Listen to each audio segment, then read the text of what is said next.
Hi guys, Brian here. All right, here's the deal. I'm heading home. I had to run over to the pharmacy first. Anyway, um, I passed by while I was walking on my way to and from coming back along the boulevard. A lot of people, and I've got nobody around me now, so I'm not wearing a mask. So I'm just in the mood.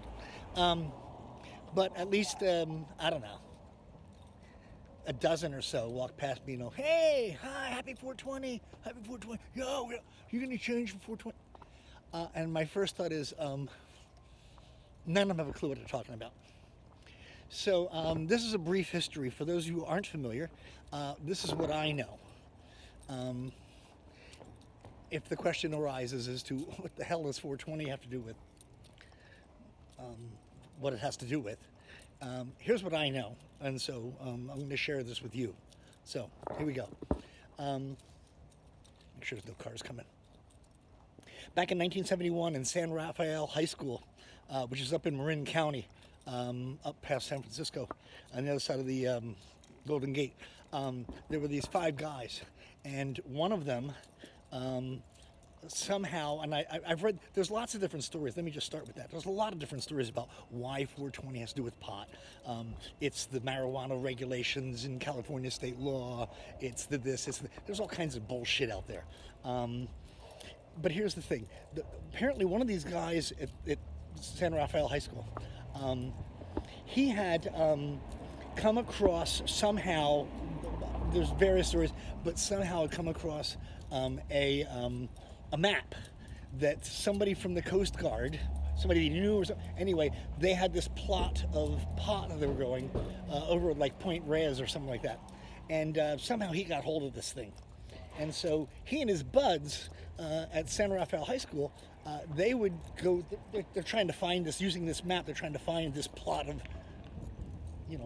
marijuana that's growing.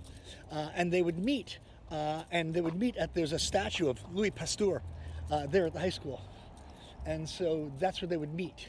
And they didn't do it every day, but when they would do it, that's how they'd get together. One would pass the other one, they'd pass each other in the hallway, and they'd say, because they're meet at 420, because they had after school shit going on. They had whatever, anything, doesn't matter. But so if they would pass each other, if they were setting it up for that day, they would pass each other and they'd say 420 Louie, meaning meet me at the Louis Pasteur statue at 420. So 420 Louie is what it was for originally. Eventually it got shortened down to just plain 420. But 420 Louie was meeting at the Louis Pasteur statue. They never did, by the way, they never did find the pot. But apparently one of their friends ended up being a roadie or knew a roadie for the Grateful Dead, and the whole 420 thing for, that's when you get stoned and stuff like that. That's where part of that came from. But it originally came from, this group, by the way, they're called the Waldos, just FYI. Google up Waldos 420. They hung out at a wall at school, so they call themselves the Waldos. It's just how it has woven its way into our culture, so to speak. So 420 has now become this euphemism for pot, for ganja, for weed, for dope, whatever you want to call it. But originally it was just, so if you want to have some fun with some people, just say 420 Louie. And that means, that means you're going to drive up to San Rafael High School. But just say, 420 Louie. So it's not just 420, but again, I'm thinking about that because of all these different people that were passing by and going, hey, 420, and they're like kids. They don't even know what the hell they're talking about. They're 12 years old, for God's sake. Anyway, that's all I got. I just wanted to share that with you in the darkness in my walk on the way home. I'll talk to you all later. Thanks very much.